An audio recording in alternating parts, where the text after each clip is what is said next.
Somewhere in a Lancaster County farmhouse on a Tuesday evening in the winter of 1958, a table was set for 14. There were 2 Shoofly pies still warm from the morning's bake, a dish of apple schnitz pie left from Sunday church, a pan of date pudding waiting to be cut, and something the family called funny cake, which was none of those things and all of them at once. Nobody photographed it. Nobody wrote the recipes down.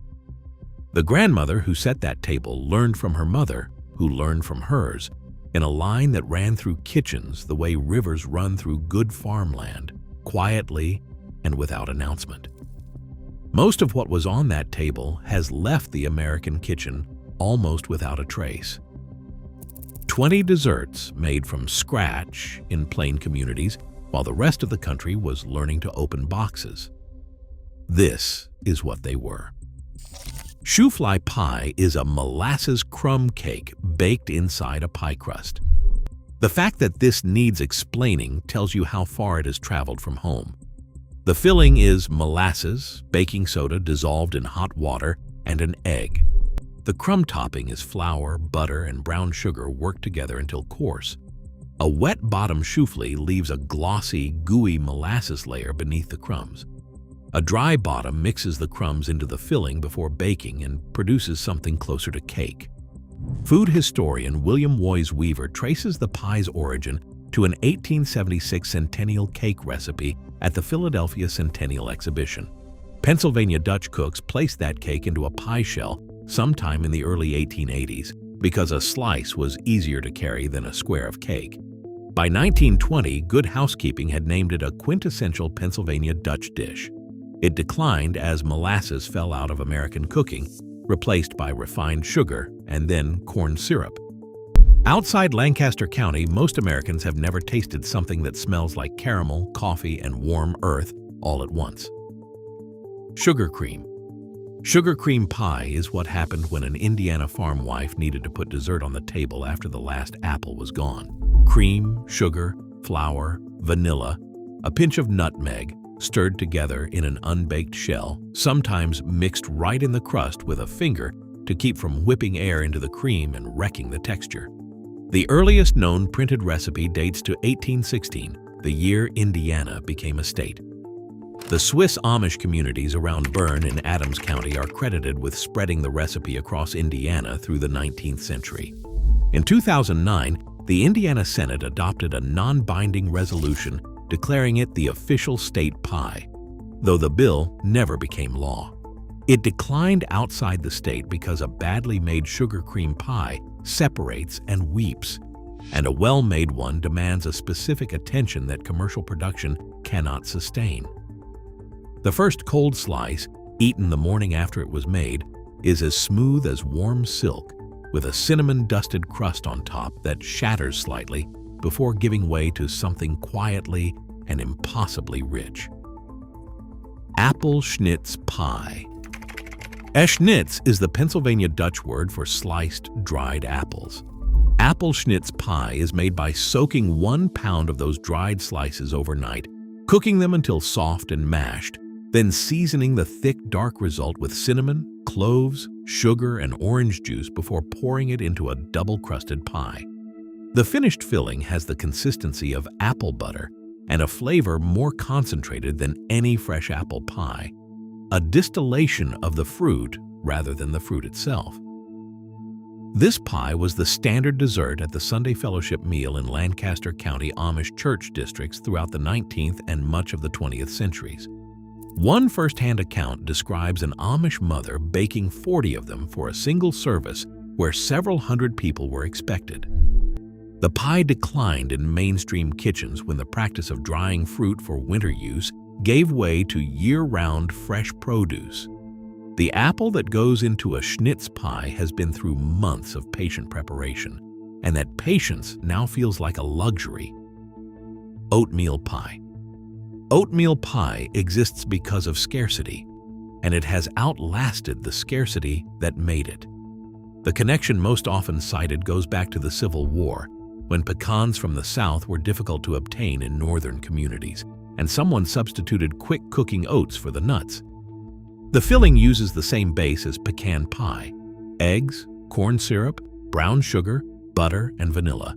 But the oats swell and toast in the oven to produce a filling that is chewy and caramel-rich, topped with a thin, lacquered crust. Lancaster County bakers at Golden Barrel made a version with baking molasses and shredded coconut folded into the oats.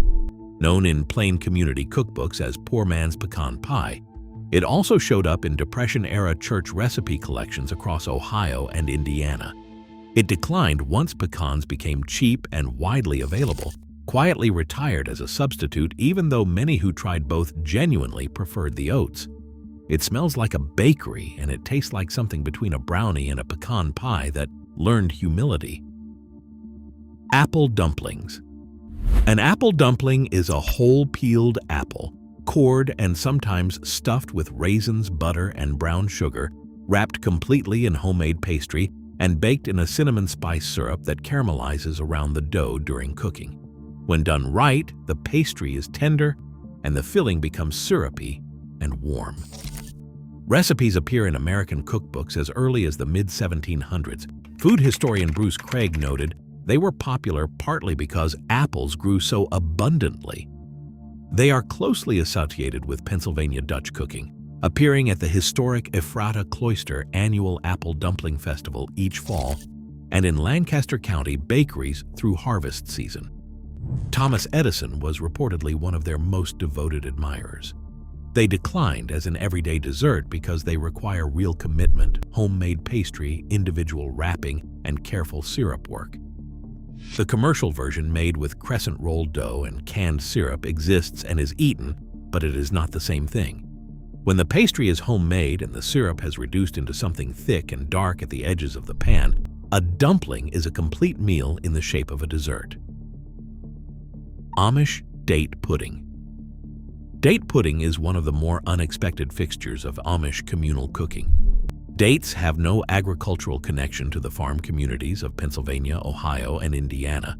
Yet this dessert appeared at Amish benefit suppers, weddings, and church gatherings throughout the 20th century. The standard version is a dense date and walnut cake baked in a large pan, cooled, cut into squares, and folded with fresh whipped cream and a brown sugar sauce that is essentially a loose caramel. Writer Kevin Williams, who spent decades attending Amish community meals across the Midwest, described seeing date pudding at a benefit auction and restraining himself from a second helping only out of courtesy. Bulk food stores in Amish settlements stocked dates specifically for this dessert, which is likely how the ingredient entered plain community cooking in the first place. It declined when the era of large communal meals that required inexpensive dishes for 100 people gave way to catered events. The brown sugar sauce coats the back of the spoon and smells like toffee and warm wood. Funny cake. Funny cake is a cake baked inside a pie, which already takes a moment. But the strangest part comes next. You pour vanilla cake batter into an unbaked pie shell, then pour chocolate syrup over the top. In the oven, the chocolate sinks through the batter and comes to rest on the crust, so when it is done, the layers are reversed: chocolate fudge at the bottom, vanilla cake in the middle, golden crust all around. Cookbooks from Lancaster County dating to the 1930s and the 1940s listed exactly as it is still made today. A baker who grew up in northeastern Pennsylvania recalled her mother making it every Friday alongside Shoofly Pie. It declined outside Lancaster and Berks counties because food that requires explanation has always had a harder time traveling. Before the era of food photography, one writer from Experience, Pennsylvania, observed that describing this recipe to a neighbor would produce a skeptical look at every step. Cut into it warm, and the fudge layer pulls from the crust in a single, slow ribbon. Amish applesauce cake. Applesauce cake was built for the farm kitchen, no fresh fruit required, no refrigeration, no precision, and it used up a jar of preserved applesauce that would otherwise sit in the cellar all winter. The batter comes together with applesauce as its primary wet ingredient, alongside flour, brown sugar, eggs, butter, baking soda, and a deep measure of warm spices. The crumb stays moist for days. One reader recipe collected by Taste of Home describes it as a Depression-era heirloom from Grandma Stewart, who baked it for a family of 13, noting it was always the first dessert gone at reunions, including the crumbs. It declined not because it became difficult, but because American dessert culture moved toward showpieces, layered cakes that photographed impressively. Applesauce cake does not photograph dramatically. It looks like what it is, a plain, dark, deeply spiced square of something that gets better on the second day. Amish bread pudding with vanilla sauce. Bread pudding belonged to plain kitchens, not as a dessert in the modern sense, but as a discipline. Stale bread, torn and soaked overnight in milk, eggs, sugar, and sometimes dried apple, was baked until the custard set and the top turned slightly crisp. The defining element in the Amish version was the cooked vanilla sauce poured at the table, made of butter, sugar, milk, flour, and vanilla, thin enough to seep into every tear in the bread before it cooled. The Amish Cook column, which ran as a syndicated feature documenting plain community food across the Midwest for decades, included bread pudding recipes from multiple Ohio and Indiana settlements, each slightly different, all involving serious quantities of cream. It declined when commercial bread became cheap and fresh, making stale bread a poverty association rather than a kitchen skill. Warm from the oven, the vanilla sauce pooling in the torn edges of the bread. It was the kind of dessert that made you understand why the word comfort became attached to food. Sour cream raisin pie. Sour cream raisin pie has strong claims to being the most underestimated pie in American food history. It originated among Amish and Mennonite communities in the Midwest, particularly in Iowa and Indiana. A newspaper account from 1913 in Ohio already describes a Mennonite wedding feast with 50 raisin pies on the table. Raisins kept indefinitely, cost very little, and could be had in any season, which suited the large communal meals around which plain social life was organized.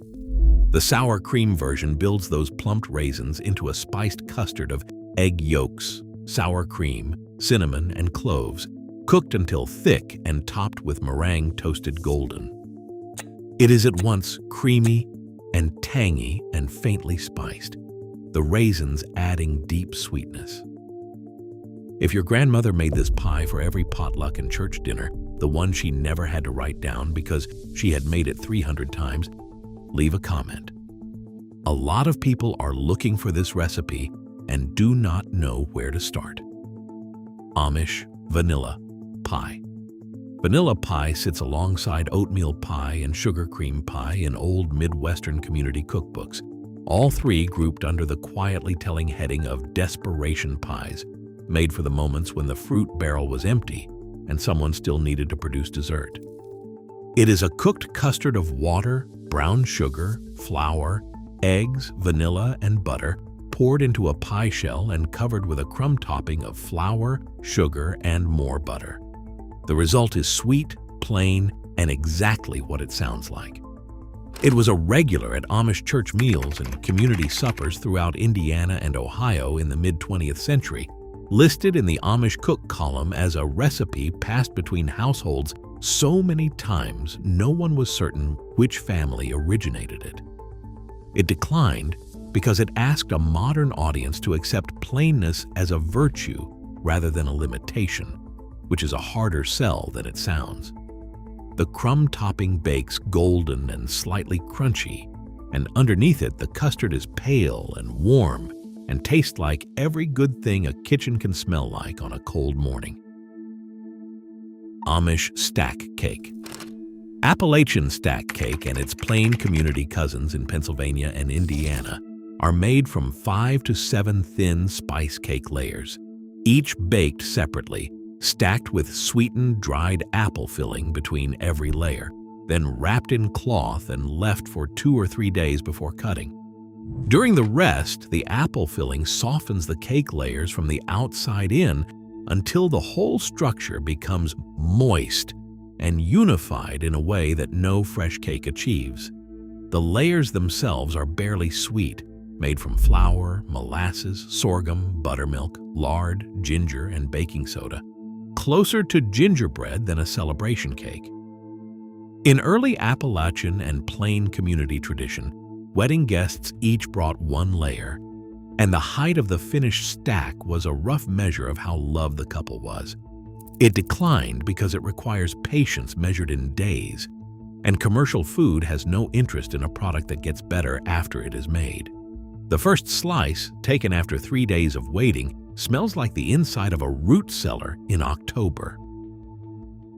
Buttermilk pie.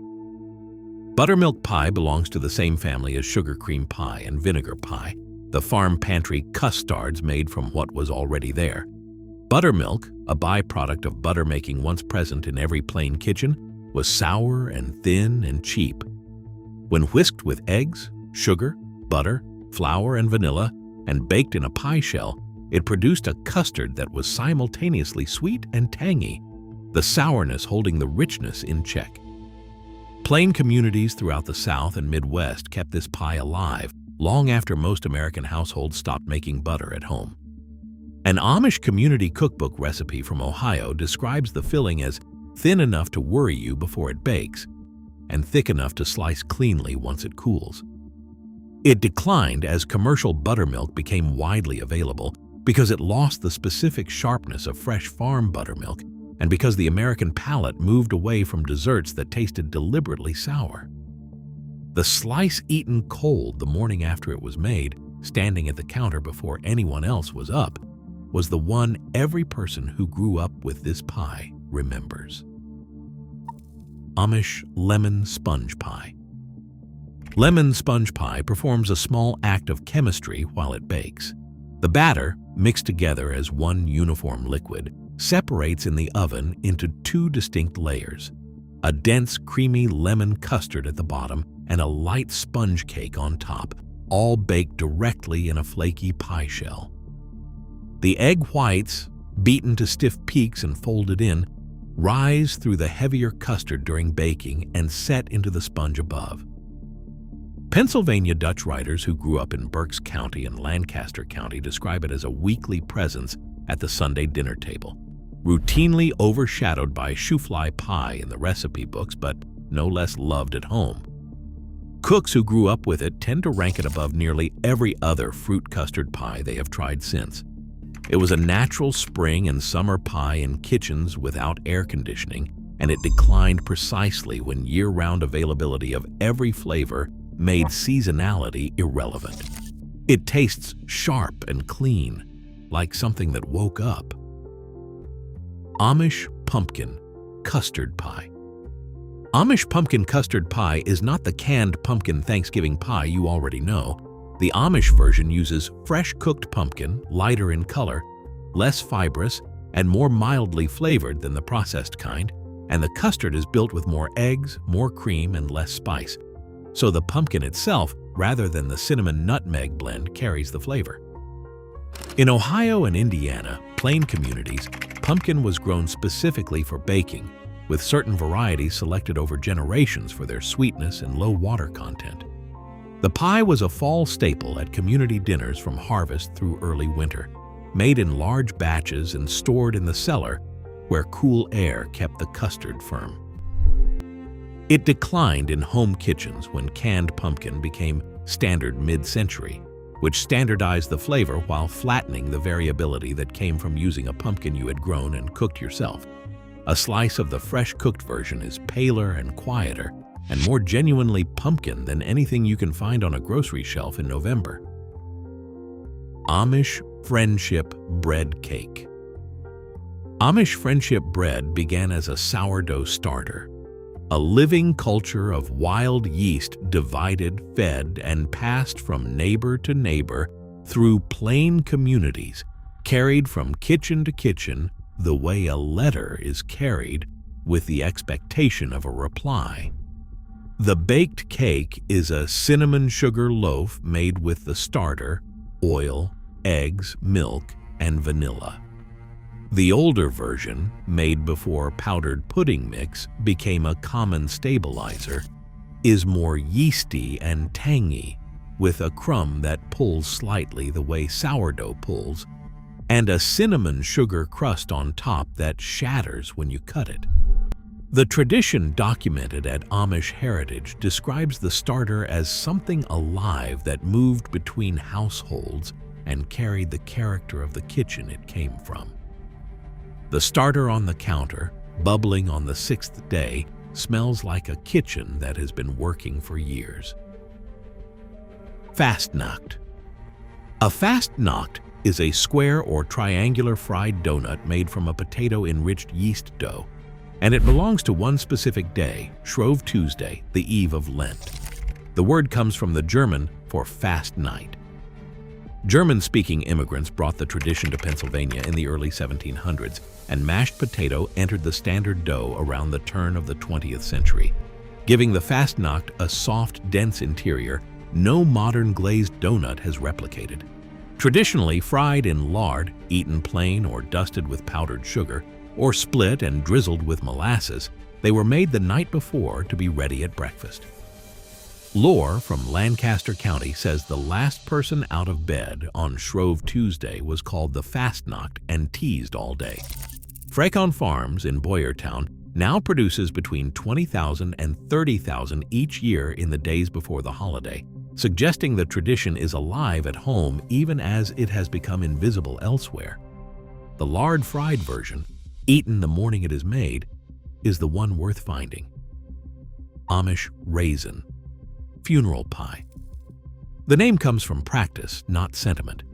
Traditional double-crusted raisin pie was served at Amish and Mennonite funerals because raisins kept indefinitely, required no refrigeration, and could be made on a day's notice regardless of season. An Ohio newspaper account from 1913 describes a Mennonite wedding feast that included 50 raisin pies, which gives some sense of the scale at which plain communities operated their communal tables. The filling is raisins plumped in water, combined with brown sugar, flour, cinnamon, butter, and a splash of vinegar that brightens the whole thing. Poured into a double-crust shell with a lattice top, it is baked until the crust is golden and the filling bubbles dark at the edges. Raisin pie recipes appear in the 1897 White House Cookbook and the 1895 Fannie Farmer Cookbook, which places this as a mainstream American dessert long before it became primarily a plain community staple. It declined when raisins became associated with frugality and institutional food rather than the comfort they carried in the 19th century. The filling is darker and more complex than you expect, and the vinegar is what separates a pie from a memory. Amish fry pies. A fry pie is a handheld half-moon of pastry filled with fruit preserves, fried until golden, and drizzled with a thin white glaze while still warm. They were sold from Amish bakeries and roadside stands throughout Lancaster County, Holmes County in Ohio, and the plain communities of Indiana for most of the 20th century. The dough is a standard pie crust, rolled thin and cut into circles, filled, folded, and crimped tight to keep the fruit inside the oil. Apple, cherry, peach, and apricot are the most common fillings. Frying in lard or oil produces a crust that is at once crisp and tender in a way that baked pie dough never achieves. The powdered sugar glaze dries into a thin coating that adds sweetness without weight. Fry pies declined as a mainstream item when the handheld pie was absorbed by fast food chains whose versions are baked, standardized, and sealed rather than made fresh and crimped by hand. The right fry pie, pulled from the oil within the last 2 hours, bends slightly at the edges before it snaps clean. This week, make the fry pie. The technique requires nothing you do not already have: a rolling pin, a frying pan, oil or lard, and whatever fruit you preserved last fall or found in a jar at the back of the pantry. Roll the dough thin enough that you can almost see your hand through it. Crimp it tight. Amish women who built household economies on these sold them from roadside stands in July heat. You can manage a dozen on a Saturday afternoon. Find a jar of apple preserves, heat the oil until a scrap of dough sizzles immediately when dropped in, and start there. Drizzle the glaze while the pies are still warm and eat the first one standing up before it cools. That is the tradition and the reason it lasted.